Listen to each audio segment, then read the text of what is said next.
Alright, I got the rust knocked off of it. I got the hole cleaned out of the axe head. We're gonna, it's got more pitting on this side than it does the other side. Let's see if you can see that. Ooh. So I got the hole cleaned out. Alright, now try to get this as smooth as I can get it. See if we can't get some of that pitting out and some of this some of this axe handle used as a hammer kind of stuff out of it a little bit.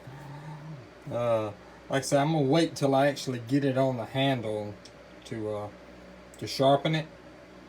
For one thing, I'll have the handle to hold on to while I sharpen it, and for another thing, I don't want to fool with this edge being as sharp.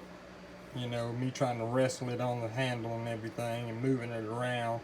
Sharpening it would probably be the very last thing that I actually do to it. You can tell it right there in the blade. It's got some nicks in it right there, so I'm going to have to get that out.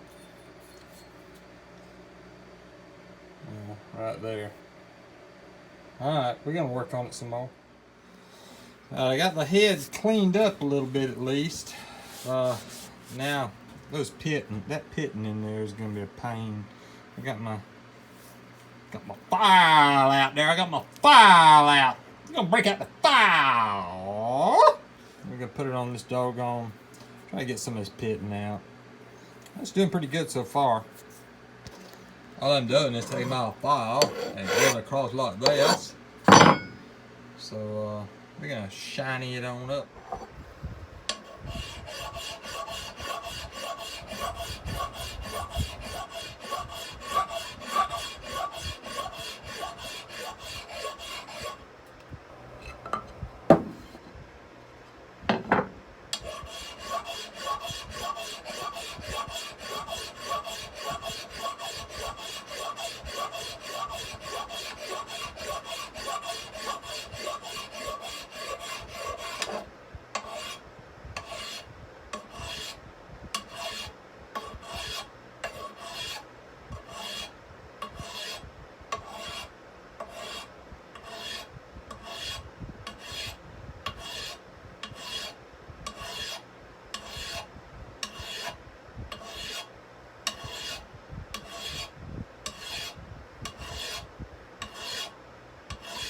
I'm hoping I can get this darn axe head, or this hatchet head, to a mirror finish. That's what I'm hoping. But I gotta get this pitting out of here first.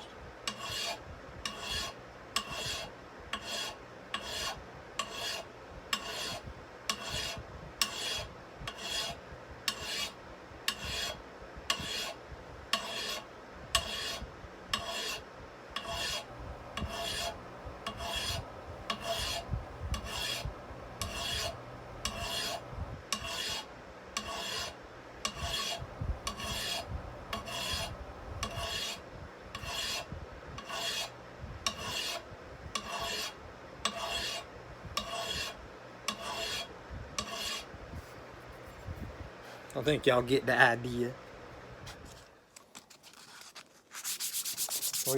I'm working on this axe head, trying to get all those big deep gouges out of this axe head, kind of smooth it out a little bit. I'm using 220 grit sandpaper now. I started out with my file, get all the pits out of it, or get a lot of the pitting out of it, which I think it did pretty good, don't you think? So we're working on that. Used my file, got all the, did a very abrasive cut on it. Then I went with some 80 grit sandpaper and got all the, worked on that a little bit. Now I'm using 220, and then I'll go from 220 to 800. I think is the next that I have. I know they make them go from 220 to 320 to 400.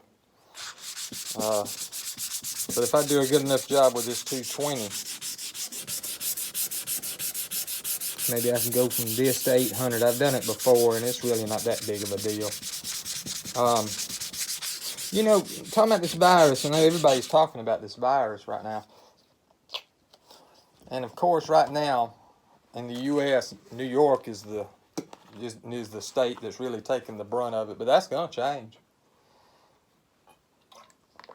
That virus is going to move west, and it's out there in California too. We have a lot of people out there in California that are suffering right now. So just because it ain't there in your place, it very well could be wherever you're at.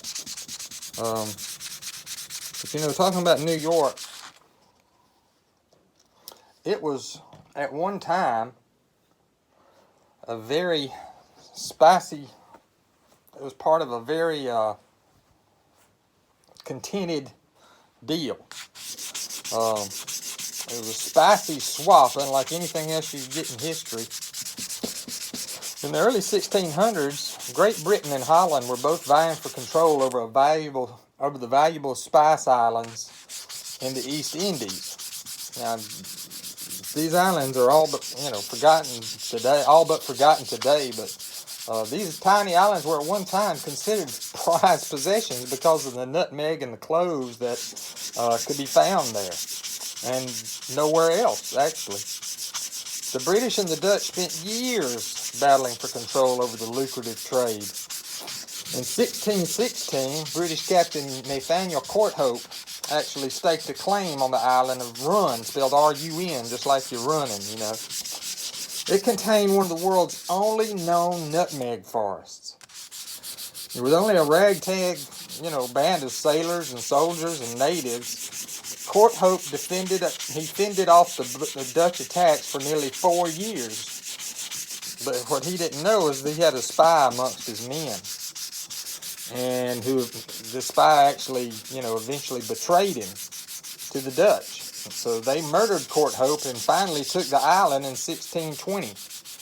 The British, however, were still maintained that the island of Run was rightfully theirs, and they continued to wage war with the Dutch.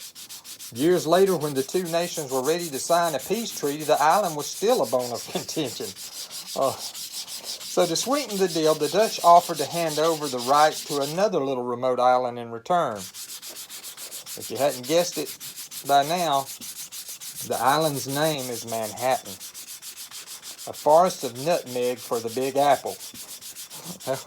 That's a pretty good deal, I believe. Not a bad deal at all.